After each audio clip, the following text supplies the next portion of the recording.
కూర్చుంటాడు. లుంగి పంచి ఓ బనీను O T shirt lungi కూర్చుంటాడు. పుస్తకం చదువుకుంటూ కూర్చుంటాడు. ఆ పోర్టుగల్ కూర్చేసి పుస్తకం చదువుకుంటాడు. లేదా పైకి లైబ్రరీలోకి వెళ్ళి అక్కడ కూర్చొని చదువుకుంటూ ఉంటాడు. ఇదివరకైతే ఏదో మాకు మంచంకి వచ్చి చిన్న చిన్న సంవత్సరాలు అప్పట్లో ఏదో ₹4 సంపాదిస్తున్నారు కాబట్టి 4 కుర్చీలు కొనుక్కున్నారు అంతే తేడా.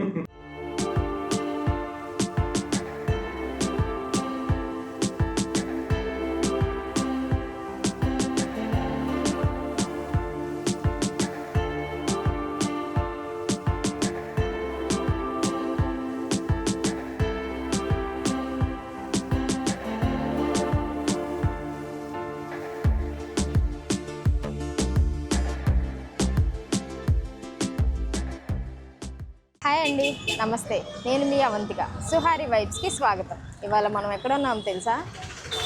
భీమవరం బస్ స్టేషన్ దగ్గర ఉన్నామండి. ప్రస్తుతం ఇప్పుడు మనం ఉన్న పండగ పరిస్థితుల్లో భీమవరము చాలా కోలాహలంగా ఆహ్లాదకంగా ఉంటుందండి. మన జిల్లా దాటి వచ్చాము.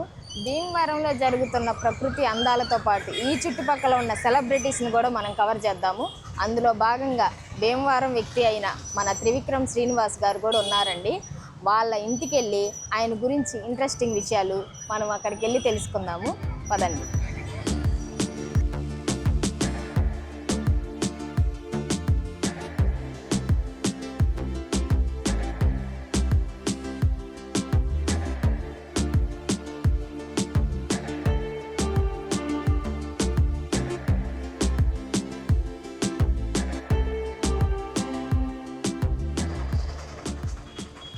సార్ నమస్తే సార్, మేము సుహారి వైబ్స్ యూట్యూబ్ ఛానల్ నుంచి వస్తున్నాం సార్.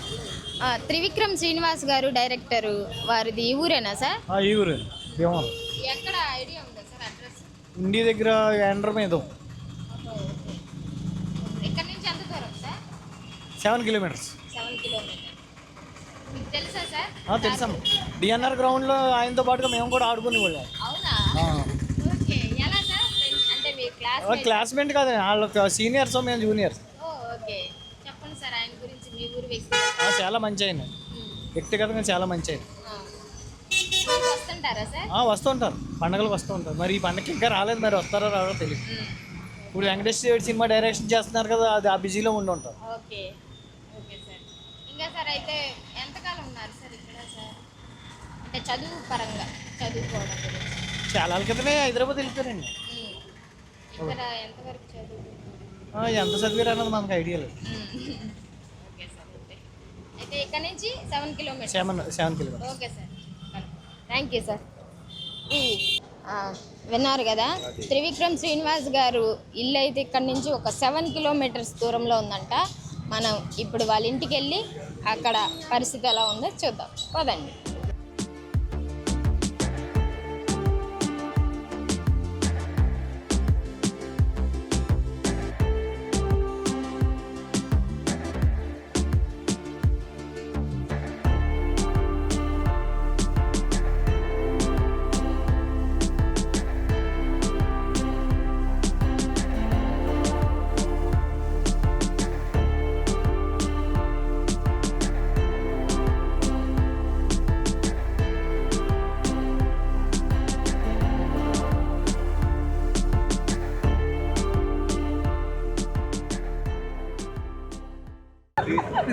కాస్మో క్లబ్ ఎక్కడన్నా? ఎదరా? కాస్మో క్లబ్ ఎదరంట, కొంచెం ముందుకు పనండి. అన్నవాళ్లే మనకి త్రివిక్రమ్ శ్రీనివాస్ గారి హౌస్కి దారి చూపించారు. పాపం చాలా దూరం నుంచి వచ్చారు. అన్న థ్యాంక్స్ అన్న, థ్యాంక్ యూ వెరీ మచ్ అన్న. అన్న మాది సుహారి వైబ్స్ అని యూట్యూబ్ ఛానల్ అన్న, సబ్స్క్రైబ్ చేసుకొని చూడండి. బాయ్. సుహారి వైబ్స్ అన్న, సుహారి వైబ్స్. థ్యాంక్ యూ అన్న, థ్యాంక్ యూ వెరీ మచ్ అన్న. స్ట్రైట్కి వెళ్ళడమేనా? ఓకే, స్ట్రైట్కి వెళ్ళిన తర్వాత okay okay okay. Thank you అన్న, థ్యాంక్ యూ వెరీ మచ్. ఇక్కడేనంట, ఎదురుగానే ఉంటుందన్నారు. వెళ్దాం, వెళ్ళి చూద్దాం. ఈ గొంతులోనే సార్, మీరు ఆ గొంతు కూడా చూపిస్తాను.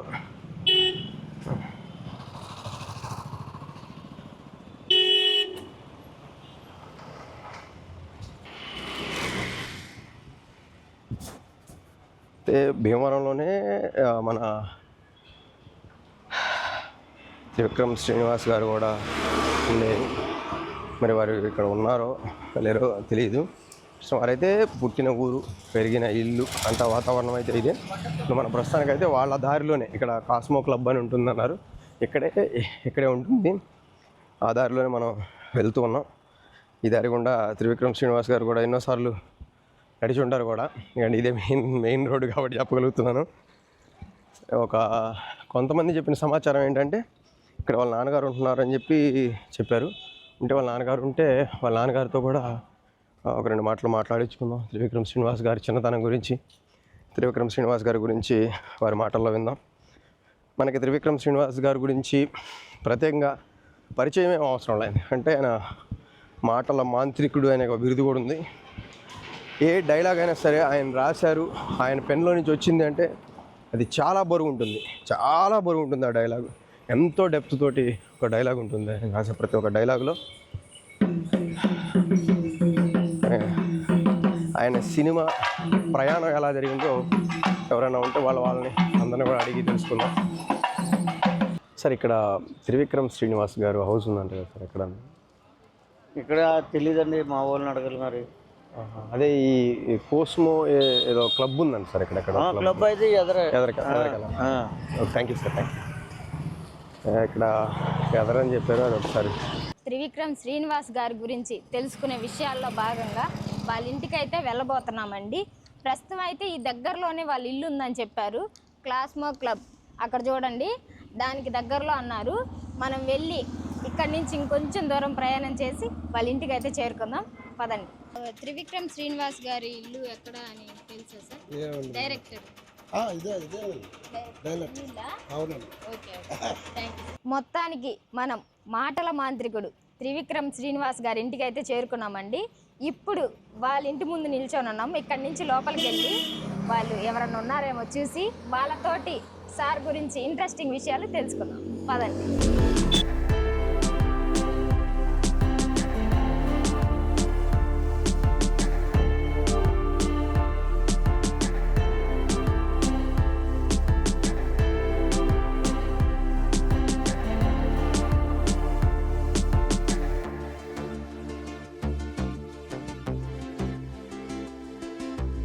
మొత్తానికి మనం త్రివిక్రమ్ శ్రీనివాస్ గారి ఇంటికి అయితే వచ్చేసామండి. మన ఎదురుగా సార్ వాళ్ళ నాన్నగారు అయితే ఉన్నారు.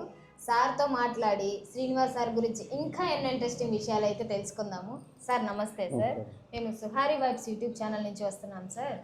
సార్ గురించి కొన్ని ఆసక్తికరమైన విషయాలు మీ మాటల్లో తెలుసుకోవాలనుకుంటున్నాము. అసలు త్రివిక్రమ్ గారికి సినిమా మీద ఇంట్రెస్ట్ ఎలా వచ్చింది అనేది, ఇలాంటి ఇంట్రెస్టింగ్ విషయాలు అడగాలని మా ఉద్దేశం. సార్ మీ పేరు సార్? నా పేరు Bhaskar Rao. Okay sir. Sir ఎంతవరకు చదువుకున్నారు sir? Old SLC. Sir Trivikram sir ఎంతవరకు? ఎంఎస్సి న్యూక్లియర్ ఫిక్స్ చేసి గోల్డ్ మెడల్ తీసుకున్నారు. Okay, Andhra university. Okay sir. అంత చదువుకున్న సారు సినిమాల మీద ఇంట్రెస్ట్ కలగడానికి ఏంటి సార్ ఏదన్నా ఒక బలమైన కారణం? చిన్నప్పటి నుంచి సినిమాల మీద అవగాహన ఉంది, ఇంట్రెస్ట్ కూడా ఉంది. కొంచెం స్టోరీలు రాయడాలు, డైలాగులు రాయడాలు, కాలేజీలో చదువుకునే రోజుల్లో కూడా డిబేటింగ్లో ఉన్నాను. వాటి అన్నింటి మీద వాళ్ళకి కొంచెం ఇంట్రెస్ట్ ఉంది. దాని మీద ఏంటంటే చదువు పూర్తయ్యాక వెళ్ళాలి అక్కడికి. చదువుకోకుండా వెళితే మనం ఫెయిల్ అయితే, అక్కడ ఫెయిల్ అయితే ఇంటికి వచ్చి మళ్ళీ ఏదైనా పని చేసుకోవడానికి వీలుగా ఉండాలని ఎడ్యుకేషన్ కంప్లీట్ చేసుకుని వెళ్తా అన్నాడు. సరే పూర్తి చేసుకుని వెళ్ళేటప్పుడు బాగా దేవుడు కలగా. మీరు ఎలా ఫీల్ అయ్యారు సార్? అంటే చదువుకొని ఇలాగా ఇండస్ట్రీ వైపు, సినిమా పరిశ్రమకి వెళ్తే అదే కానిపోయింది ఏం కాదుగా, మంచిదే కదా, మంచిదే కదా. కొంతమంది అనుకుంటారంటే ఏదో తాగుతారని, అలా తిరుగుతారు, ఇలా తిరుగుతారని. చాలామంది అవగాహన అది. అక్కడికి వెళ్తే చెడిపోవాలనుకుంటే చెడిపోవాలి తప్ప నిగ్రహ శక్తిగా ఉన్నవాడు ఎవడు చెడిపోవాడు. అక్కడ ఎన్టీ రామారావు గారు చెడిపోయాడే. వందలాది ఎకరాలు కొనుక్కున్నారు, కోట్లాది రూపాయలు సంపాదించుకున్నారు. అంటే మన స్టెబిలిటీగా మనం ఉన్నట్టయితే వచ్చే రూపాయి జాగ్రత్త పెట్టుకుంటాడు. సరే, సార్కి ముఖ్యంగా ఆ భావజాలం అంటే ఆ పదాల పొందిక, అమరిక ఎలా వచ్చింది సార్? అంటే ఒక్క పదంతో భావాన్ని మొత్తం ఇమీడియట్ ఎలా వచ్చింది సార్? బుక్స్ బాగా ఎక్కువ బుక్స్ రీడింగ్ ఎక్కువ అండి. పుస్తకాలు, అన్ని పుస్తకాలు చదివాడు. మామూలుగా పౌరాణికాలు, సాంఘికాలు అన్ని పుస్తకాలు చదివాడు. నవల్స్ కూడా చదివాడు. పెద్ద పెద్ద రైటర్స్ నవల్స్ అన్ని చదివాడు. ఈ రామాయణ భారతాలు కూడా బాగా చదువుకున్నాడు. పుస్తకాలు బాగా చదివాడు. వాళ్ళ ఇంట్లో కూడా లైబ్రరీ ఉంది, పెద్ద లైబ్రరీ ఉంది. అన్ని కనపడ్డ పుస్తకాలు కొని అందులో పెడతాడు. ఖాళీగా ఉన్నప్పుడు షూటింగ్ లేనప్పుడు పని లేనప్పుడు ఒక చదువుకుంటూ ఉంటాడు. అది వదలలేదు. బుక్స్ బాగా ఇంట్రెస్ట్గా చదువుతాడు. దాంట్లో ఏదో చిన్న పాయింట్ పట్టుకుంటాడు, దాని గురించి అది సార్ ఒక చిన్న లైన్ పట్టుకొని మొత్తం సారాంశం అంతా దానిలోనే నిక్షిప్తం చేస్తారు. ఆ టాలెంట్ మాత్రం త్రివిక్రమ్ సార్కే ఉంటుంది. అందుకే మాటల మాంత్రికుడు అనే బిరుదు కూడా ఉంది సార్కి. మీరు అసలు ఎలా ఫీల్ అవుతున్నారు సార్? అంటే హీరోగా ట్రై చేయకుండా డైరెక్టర్గా ఎందుకు? ఈ క్వశ్చన్ కొంచెం హీరోగా అంటే తెర వెనుక వాళ్ళకి ప్రెషర్స్ ఏమి ఉండవు, రాసుకుంటారు. హీరో అనుకోండి సక్సెస్ కాకపోతే మనం ఎవరు చూడరు. ఓకే, లాజిక్ అంతే కదా మరి. అవును. హీరో అంటే ఇప్పుడు మహానగర అంగీకరించుకుని నుంచుంటే ఆ హీరోయిజం కరెక్ట్ అవ్వచ్చు, కరెక్ట్ కాకపోవచ్చు. తెర వెనుక వాళ్ళు అనుకోండి ఏ సీరియల్ పోయినా ఒక స్టోరీ రాయచ్చు. కానీ అది పెద్ద టాలెంట్ సార్. ఎందుకంటే అది లైఫ్ టైం. ముఖ్యంగా సార్ ఎంతమంది డైరెక్టర్లు ఉన్నా సరే త్రివిక్రమ్ శ్రీనివాస్ గారు అంటే ఒక బ్రాండ్, ఒక స్టోరీ కావచ్చు. పెద్ద పెద్ద వాళ్ళు చాలా మంది ఉన్నారు అందులో మనం ఎంత. కానీ ఆ ప్రత్యేకత మాత్రం సార్ ఉంది సార్. అంటే ఇప్పుడు ఒక ఫేమస్ కామెడీ డైలాగు ఆయన చెప్పారంటే ఇది ఖచ్చితంగా మాకు ఇంకా ఆలోచించాల్సిన పని, ఇది ఖచ్చితంగా త్రివిక్రమ్ గారే రాసి ఉంటారు అనేసి. అంత గొప్ప డైలాగ్ డెలివరీ తను, అంత ఇది ఉందండి ఆ విషయం గురించి. ఒక చిన్న ప్రశ్న సార్, అంటే త్రివిక్రమ్ శ్రీనివాస్ గారు ఒక రూమ్ లో ఉండి చాలా కష్టపడి, అంటే తినడానికి కూడా చాలా ఇబ్బందులు పడి అక్కడ సాధించారు చివరికి ఇంత అని చెప్పని అంటారు. ఎందుకు సార్? అంటే 95లో వెళ్ళాడండి, చదువు పూర్తి అయిపోయింది. 94 ఎండింగ్లోనే అయిపోయింది. ఒక 6 months అంతా ఉన్నాడు ఇంటి దగ్గర భీమవరంలో. కాకపోతే అదే టైంలో 94 ఎండింగ్ నుంచి మా అమ్మాయికి మ్యారేజ్ ప్రయత్నాలు ఉండడం, 95లో సెటిల్ అవ్వడం, చేసేయడం కూడా అయిపోయింది. అన్నీ టకటక అయిపోయాయి, అన్నీ కలిసి వచ్చి ఆయన గవర్నమెంట్ ఎంప్లాయీ కదా, బాగానే ఉన్నాడు కదా అని చెప్పి నేను ముందుకెళ్ళి ఆ అమ్మాయిని ఆయన చేతిలో పెట్టాను. మ్యారేజ్ అయ్యాక పెడతాను నాన్నగారు అన్నాడు. సరే ఎలా పెళ్ళి అయిన తర్వాత 2 నెలలకి హైదరాబాద్ వెళ్ళాడు. ఇంటికి వెళ్ళిన తర్వాత కొంచెం స్ట్రగుల్స్ తప్పవాలండి. ఎందుకంటే వెళ్ళగానే ఎవరు పెద్దాడు ఎవరు పుట్టగానే, ఇప్పుడు పుట్టిన బిడ్డ 25 ఏళ్ళు వస్తాను కానీ చేతికి రాడు కదా. అంటే బాబు అంత కష్టపడుతూ ఉన్నా కూడా అక్కడ మీరు అంటే నేర్చుకుంటాడు అని చెప్పేసి అనుకున్నారు. నేను అనుకోవడం అంటే వాడు ఏదో సంపాదించుకున్నాడు, చిన్న చిన్నగా చేసుకుంటూ ఉంటే భోజనానికి కావాలి కదా డబ్బులు, అవేనా వస్తున్నాయా అంటే వస్తున్నాయని అబద్ధం చెప్పేవాడు. అబద్ధం అంటే మేము బెంగెట్టుకుంటాం.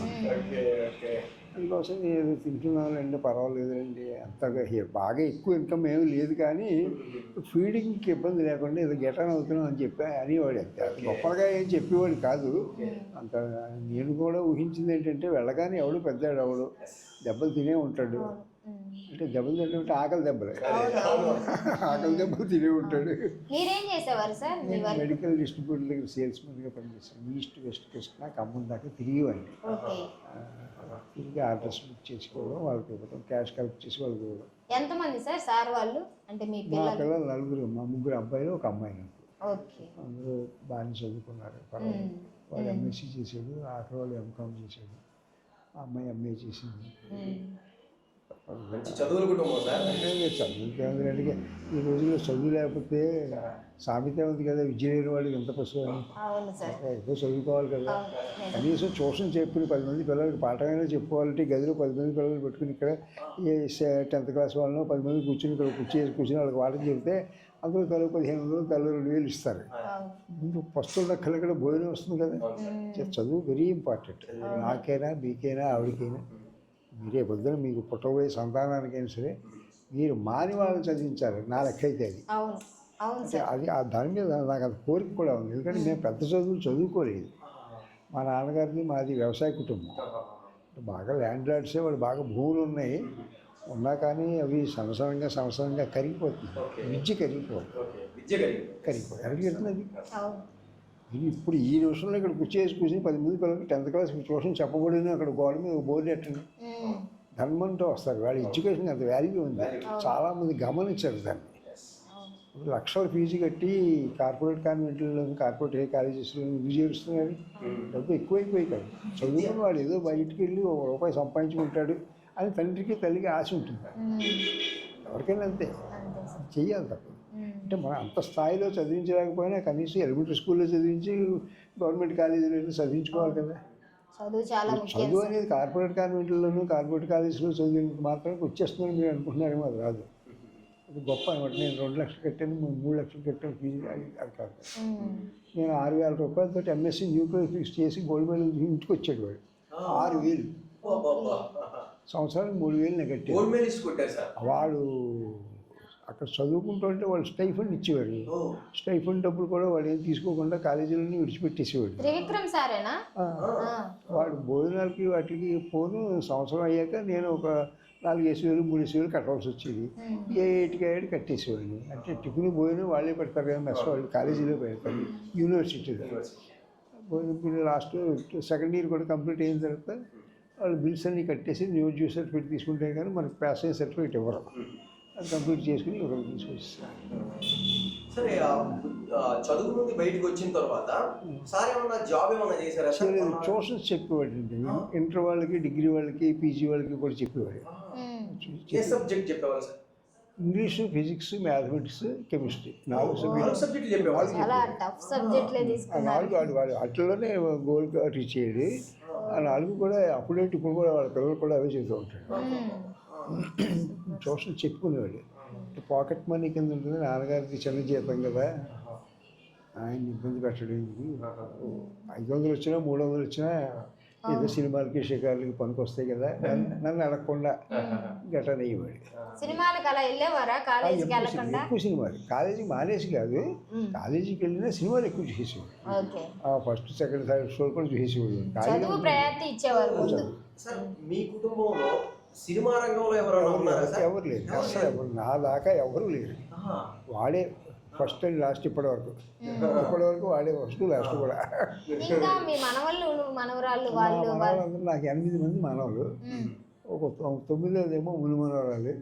9 మంది మనవలు ఉన్నారు. కానీ వాళ్ళు ఇంకా చదువులు ఉద్యోగ ప్రయత్నాల్లోనే ఉన్నారు. కానీ ఒక మనవడేమో డెంటల్ డాక్టరు, ఒక మనవడేమో MBA. వాడికి మొన్న ఈ మధ్యన రీసెంట్గా ఏదో జాబ్ వచ్చింది. మీరు అన్న ఆ చదువు కళ అనేది మనవడు మనవరాల్లో కూడా నెరవేరింది మీకు. చదువుకోవాలి సార్, చదువుకోకపోతే బతకలేము. చాలామంది ఏంటంటే చదువుని పక్కనెట్టేస్తారు. ఈ గాలిలో ఎంతమంది బతకట్లేదంటారు. గాలిలో బతికిన బతుకు గాలిలాగానే ఉంటుంది. సరే, సీతారామ శాస్త్రి గారి గురించి సార్ ఎక్కువ ప్రస్తావిస్తూ ఉంటారు. త్రివిక్రమ్ శ్రీనివాస్ సార్ ఎట్లా సార్, ఏమన్నా మైత్రి ఉందా వారిద్దరికి? లేదండి, వీడు సినిమాలు పనిచేసేటప్పుడు ఆయన చేత పాటలు రాయించుకునేవాడు. ఇప్పుడు ప్రొడ్యూసర్ మంచి రచయితను చూసి పాటలు రాయించుకోండి అని చెప్తాడు కదా ప్రొడ్యూసరు. ఎవరు బాగా రాస్తారంటే ఆ రోజుల్లో సిరివెన్నెలను, వేటూరు గారు బాగా రాస్తారని ఒక పెద్ద ప్రేయర్ ఉంది. అది నేను చెప్పే మాట కాదు, ఎవరు చెప్పే మాట. అది నేనే వాళ్ళు నాకేం ఫేవర్ కాదు, మిగతా వాళ్ళు ఏమో యాంటీ కాదు. చెప్తా అందరూ బాగానే రాస్తారు, వాళ్ళు పాటలు బాగుంటాయి కదా అన్నట్టుగా వీళ్ళు అక్కడికి వెళ్ళి రాయించుకోవడం. ఆ స్నేహం పెరగడంలో వీడికి హ్యాబిట్స్ ఏమి లేకపోవడంతో ఆయన పట్టుకున్నాడు. కుర్రాడు మంచివాడు కదా, ఏం అలవాట్లు లేవు, సిగరెట్ కాల్చడాలు, తాగుడు ఇలాంటివి ఏమి ఉండవు కదా. సినిమా పని చేసుకుంటాడు, రూమ్కి వెళ్ళిపోయి పడుకుంటాడు. వాడితో పేచి మన పిల్లలు ఇద్దామని వాళ్ళు అనుకుని వాళ్ళ తమ్ముడు గారు అమ్మాయిని ఇచ్చి చేశారు. వాళ్ళ బ్రదర్స్ 3, పెద్ద ఆయన శాస్త్రి గారి, 2 ఆయన కూతురి మా కోడలు శ్రీనివాస్ భార్య. 3 ఆయనేమో ఇన్సూరెన్స్ కంపెనీలో LICలు చేస్తారు వైజాగ్. వాళ్ళ బ్రదర్స్ 3 వాళ్ళు. వాళ్ళు మంచి ఫ్యామిలీ, బాగానే ఉంటారు, గౌరవంగానే ఉంటారు. మన రాకపోక ఏముంటాయండి ఆ టైంలో? ఏదో ఒకసారి 2 సార్లు వెళ్తాం పెళ్లి టైంలో. ఆ తర్వాత ఇంక పని ఏముంటుంది? అస్తమానం వెళ్ళి డేకను. వాళ్ళు కాఫీ ఇస్తున్నారు కదా, వాళ్ళ పూట భోజనం పెడతారు కదా అని నేను వెళ్ళను. నేను నా కొడుకు దగ్గరికే వెళ్ళడం తక్కువ. వెళ్తానంటే నేను వైద్య రూపేణా చూడడం, సరదాగా పిల్లల్ని ఎప్పుడైనా చూడాలంటే కార్లో ఎప్పుడెప్పుడు వస్తుంటారు సార్? వస్తానండి, సంవత్సరానికి ఒకసారి 2 సార్లు అలా వస్తూ ఉంటాడు. నేను వెళ్ళొచ్చాను. ఆవిడ నేను కూడా కారులో వెళ్ళిపోవడం, మళ్ళీ 2 రోజులు 4 రోజులు ఉండడం, వాళ్ళు తర్వాత మళ్ళీ వెనక్కి వచ్చాడు. ఎందుకంటే ఇక్కడ ఇల్లు వాకిలు ఉన్నాయి కదా. సార్, మీరు శ్రీనివాస్ సారు ఇలా ఎత్తు స్థితికి వచ్చేలోపు మీరు ఎంతో జీవితాన్ని చూసుంటారు కదా సార్. ఎలా అనిపిస్తుంది సార్ ఇప్పుడు మీ కొడుకుగా ఒక కీర్తి ప్రతిష్టలు సాధించి అక్కడ ఉంటే ఒక నక్షత్రంలా ఉంటే మీరు ఎలా ఫీల్ అవుతున్నారు సార్? ఎక్కువ మనం గర్వించేంత మెంటాలిటీ కాదు నేను. ఎందుకంటే పొంగకరా కుంగేవని ఒక మాట ఉంది. ఏంటి సార్ మీరుండే వచ్చినట్టుంది సార్ త్రివిక్రమ్ శ్రీనివాస్ సార్కి. పొంగకరా కుంగేవు, కుంగితే ఏముంది, పాలు పొంగేస్తాయి, నీళ్ళ చుక్క జరిగితే పడిపోతుంది. అలాగే మనం కానీ ఒక తండ్రిగా మీ యొక్క ఫీలింగ్ సంతోషం లోపల ఉంటుంది కదా. అది చెప్పండి సార్. మీ పెళ్ళయిందా? పిల్లలు ఉంటారా? వాళ్ళు పెద్దలే అభివృద్ధి వచ్చింది, ఆనందంగా ఉంటుంది. నాకు అది కానీ మీ మాటల్లో వింటే సార్ ఇంకా హ్యాపీగా ఫీల్ అవుతారు కదా. అది చెప్పండి మీ ఆనందము. మా నాన్నగారు మీరు డైరెక్ట్ ఎప్పుడైనా చెప్పారా, నువ్వు బాగా మంచి పేరు తెచ్చుకున్నావు, నా పేరు నిలబెట్టావు, ఎలాంటి ఎప్పుడైనా చెప్పారా సార్కి? సార్ ఇప్పుడు పొగడండి సార్, ఇప్పుడు పొగడండి. ఎందుకంటే ప్రతి పిల్లలకిను వాళ్ళ తల్లిదండ్రుల ద్వారా ఇది మీకు తెలియని విషయం ఏంటంటే, అంటే మీకు కొత్తతనం కాబట్టి మీకు తెలియకపోవచ్చు, పిల్లల్ని మనం ఎక్కువ పొగిడేస్తే వాళ్ళకి ఆయుక్షేణం అంటారు పెద్దవాళ్ళు. ఎక్కువ వాళ్ళు మనం ఎంకరేజ్ చేసి ఒకటి వెళ్ళు పని చేయి, దెబ్బలు తగిలితే అనుభవించు, పడతావు లేస్తావు దానికి. కానీ మంచి మాట చెప్పారు, స్ట్రాంగ్ డైలాగ్. వెళ్ళు వెళ్తాను కదా, వెళ్ళాడు, నేను ఆపేస్తే ఆగవు, పారిపోయినా వెళ్తావు. గౌరవంగా చెప్పాడు వెళ్ళు. సరే నీకేం తెలుస్తున్నా, 2 సంవత్సరాలు కొంచెం స్ట్రగుల్స్ అయ్యాయి. సో నీళ్ళు మావాడు రూమ్లో ఉండడం, పూట తిని పూట కష్టాలు పడ్డారు. అది తప్పదండి ఆ ఫీల్డ్లోకి వెళ్ళగా వెంటనే మంచి స్నేహితుడు అని చెప్పి బాగా స్నేహితులు. ఇప్పుడు కాలేజీలో కూడా కలిసి చదువుకున్నారు. అక్కడ కూడా రూమ్ మీటు, మన ఊరు మా ఇంటి పక్కనే కాపురం కూడా వాళ్ళు. గుండువారిపేటలోనే సుబ్రహ్మణ్యేశ్వరం గుడి దగ్గర వాళ్ళు మేము కలిసి ఉండేవాళ్ళం. కలిసి అంటే వాళ్ళ ఇంట్లో పక్కనే, మేము ఎదురింట్లో మేము అలాగా నైబర్స్ కింద. ఎడ్యుకేషన్ లైఫ్ అంతా కూడా వాళ్ళ కలిసి తిరిగిపోయారు. పెళ్లి కూడా ఒకే ముహూర్తం. వాళ్ళది ఓపెన్ థియేటర్లో అయింది, వీళ్ళేమో సత్యసాయి మగమంలో అయింది. సార్ ఇప్పుడు అంత మంచి ఫ్రెండ్షిప్ ఉన్న ఇద్దరు ఒకరి పెళ్లికి ఒకరు అటెండ్ అవడానికి లేకుండా ఒకే ముహూర్తంలో పెళ్ళి, ఇది కామెడీ కదా సార్. వాళ్ళ ముహూర్తాలు కూడా అలా కలిసి వచ్చి, వాళ్ళ అత్తారు కూడా ఇక్కడే ఐభీమవరం అని ఉండి దగ్గర, ఆకివీడి దగ్గర ఐభీమవరం. ఇది భీమవరం, అది ఐభీమవరం అంటారు దాన్ని. రాజుల ఏరియా అంతా అక్కడ వాళ్ళు రిలేటివ్స్ ఉంటారు కదా, అసలు చేసుకున్నాడు. ఆ అమ్మాయి కూడా మంచి ఆవిడ, బాగా. సునీల్ కూడా మాతో కలివిడిగానే ఉంటాడు, బాగానే ఉంటాడు. ఎందుకు మీరు కూడా వెళ్ళలేకపోయారు సునీల్ గారి పెళ్ళికి? అంటే అంతా ఒకరోజే జరిగింది కదా, కానీ మీ బ్లెస్సింగ్ ఎప్పుడు ఉంటుందిలేండి సార్కి, ఎందుకంటే చిన్నప్పటి నుంచే కలిసి చూసాం మేము. కలిసి అమ్మగారు కూడా మాతో కలిసిమెలిసి ఉంటారు, సరదాగా మంచిగా ఉంటారు ఆవిడ కూడా. సునీల్ వాళ్ళ అమ్మగారు కూడా పోస్ట్ ఆఫీస్లో పనిచేసేవారు. ఆవిడ పోస్ట్ మాస్టర్గా పనిచేసి రిటైర్ అయ్యారు. వాలంటీర్ రిటైర్మెంట్కి తీసుకోమ్మా, ఇంక నువ్వు పని చేయడం ఎందుకు, నేను ఒక్కడనే కదా నా దగ్గర ఉందని చెప్పి కూడా తీసుకెళ్ళిపోయాను. ఒక అమ్మాయి ఒక అబ్బాయి వాళ్ళు. ఇప్పుడు త్రివిక్రమ్ శ్రీనివాస్ సార్ ఒక చిన్న రూమ్లో ఉండి ఒక పూట తిని ఒక పూట తినక కష్టపడిన రోజులు చూశారు. ఇప్పుడు స్టార్ డైరెక్టర్ హోదాలో కూడా ఉన్నారు. మార్పు ఏమైనా గమనించారా సార్? ఒక తండ్రిగా మీరు దగ్గర నుంచి చూసుంటారు కదా, ఏమన్నా అనిపించిందా మీ అబ్బాయిలో మార్పు ఏమైనా అనిపించిందా? చెప్పారు కదా, వాళ్ళు డబ్బు బాగా సంపాదిస్తున్నాం కదా, ఇదివరకు ఇబ్బందులు పడ్డాం కదా అని ఎగిరిపోవడం లేదు.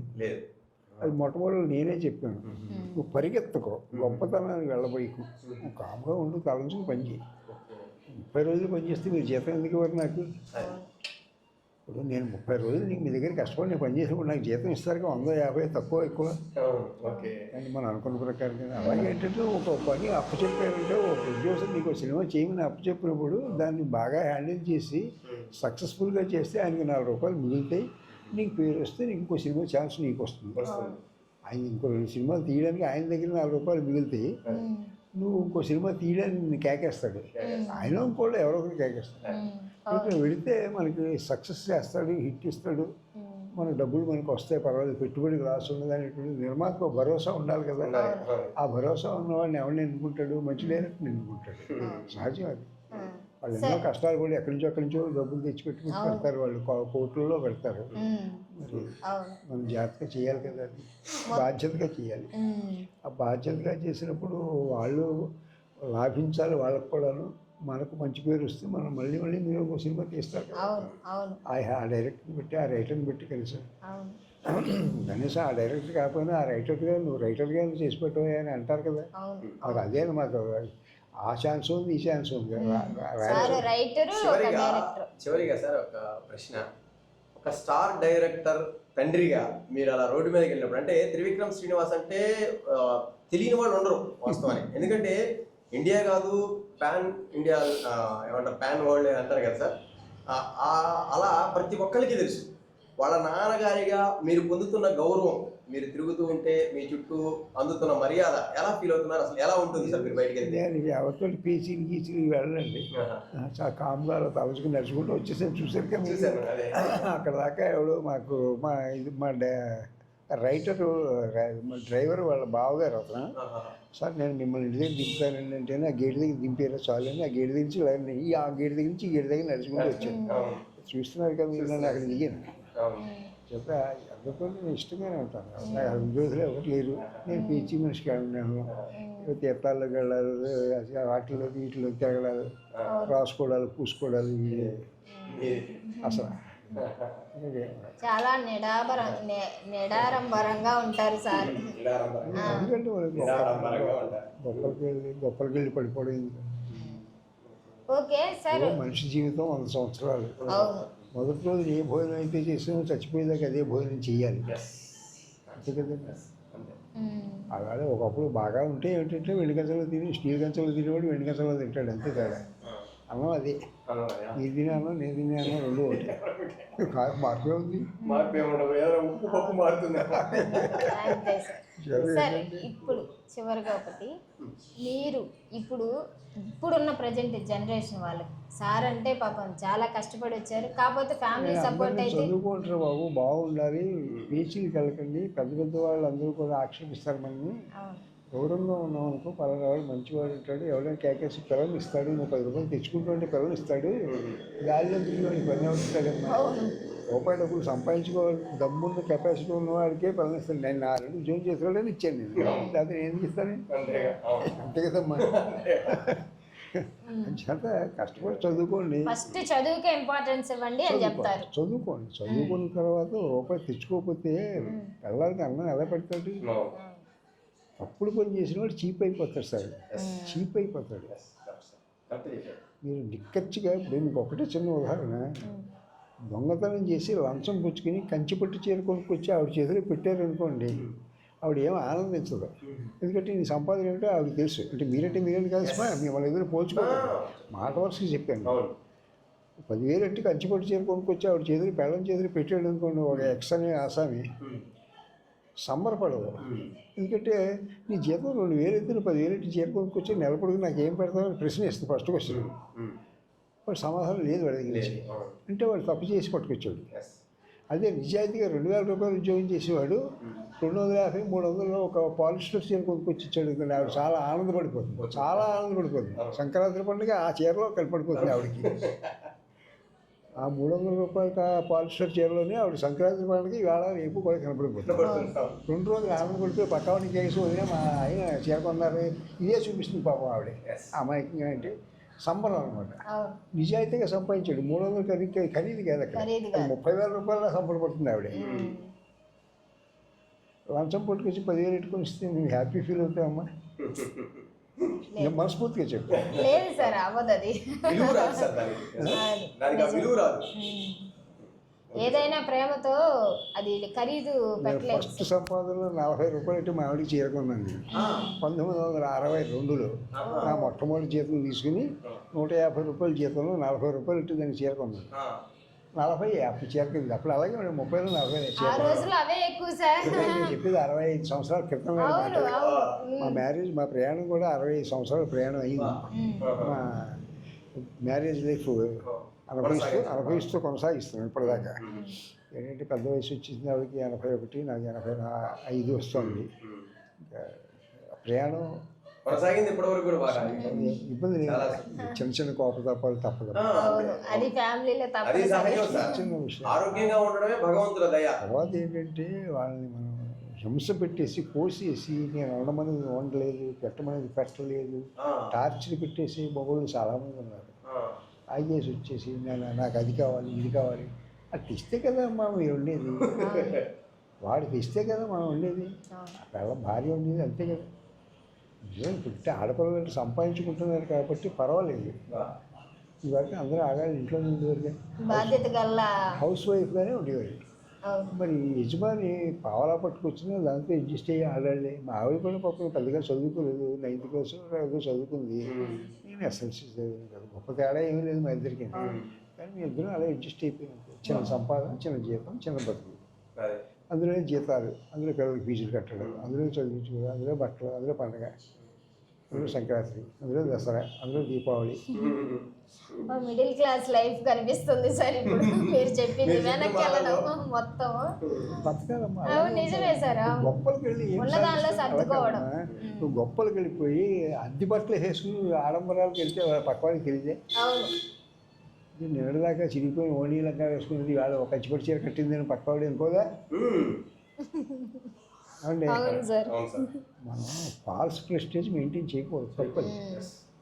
నేను ఎప్పుడు ఇదే బట్ట, ఎప్పుడు ఇదే. ఓ లుంగి పంచి బనీను టవల్ భుజం మీద ఉంటుంది. ఇప్పుడు కాసేపు బయటికి వెళ్ళి వచ్చాం కాబట్టి ఇంట్లో మీరు వచ్చారు కనుక ఇలా కూర్చొని, లేకపోతే లుంగి కట్టుకుని కూర్చుంటాను.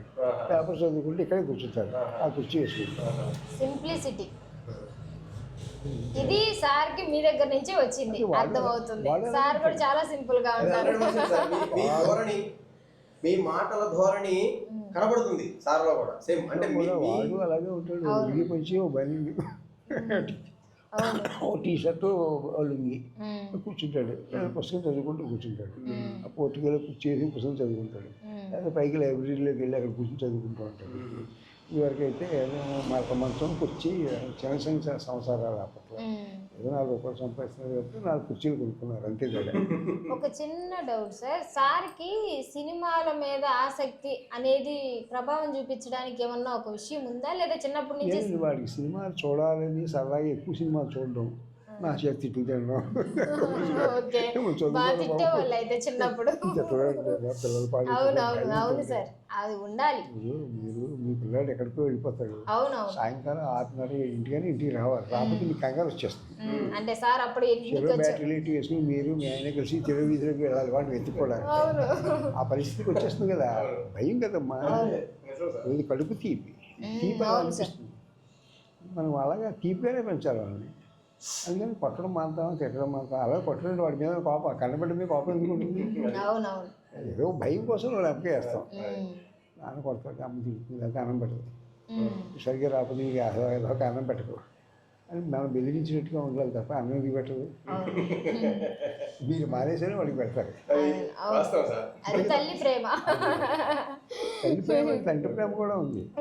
సన్ ఆఫ్ సత్యమూర్తి సినిమా చూడండి, తండ్రి ప్రేమ లేకుండా ఎందుకుంటుందమ్మా. ఇప్పుడు మీ ఇద్దరు ఏమవుతారు? అన్నయ్య బయట నుంచి తండ్రి రూపాయి పట్టుకొస్తేనే కదా ఆడవాళ్ళ ఇంట్లో వండి పెట్టింది. ఎంత పెద్ద ఉద్యోగస్తులు కానీ అన్నవాడు కూడా తప్పదు. బాగా సాగుబడి ఉంటే వంట మనిషి పెట్టుకుంటారు, అంతే తేడా. అది బాగా వండకపోతే ఇవిడే ఉంటుంది.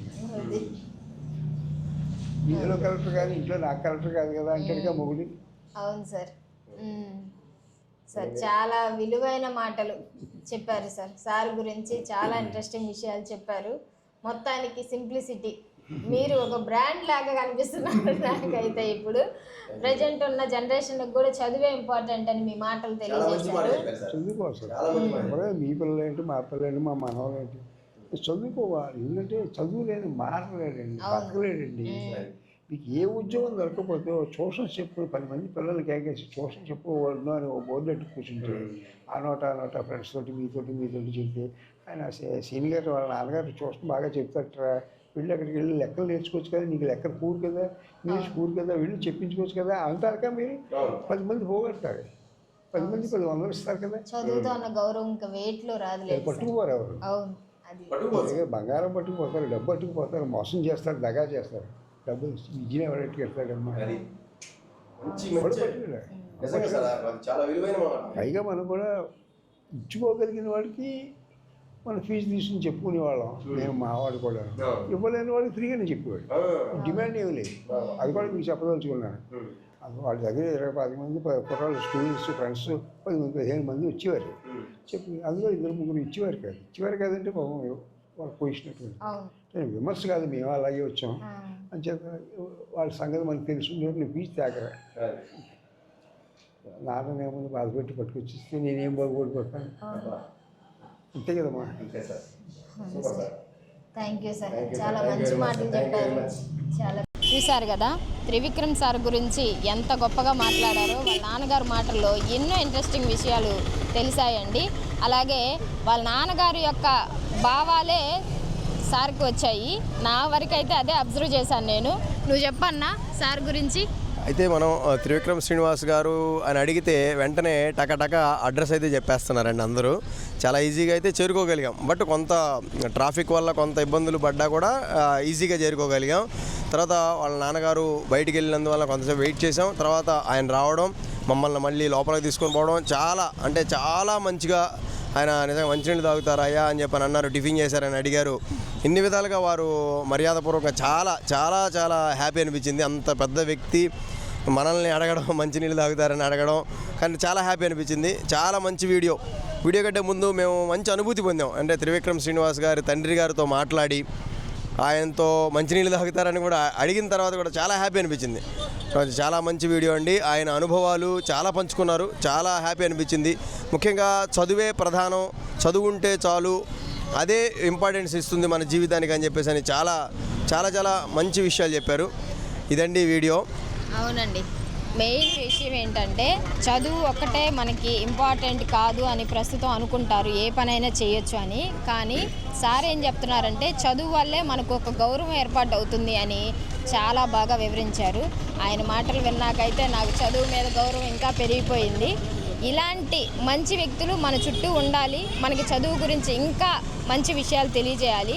సో ఈ వీడియో మీకు ఖచ్చితంగా నచ్చుతుందండి. ఇలాగే మీరందరూ మమ్మల్ని సపోర్ట్ చేయండి, లైక్ చేయండి, అలాగే సబ్స్క్రైబ్ చేయండి. థ్యాంక్స్.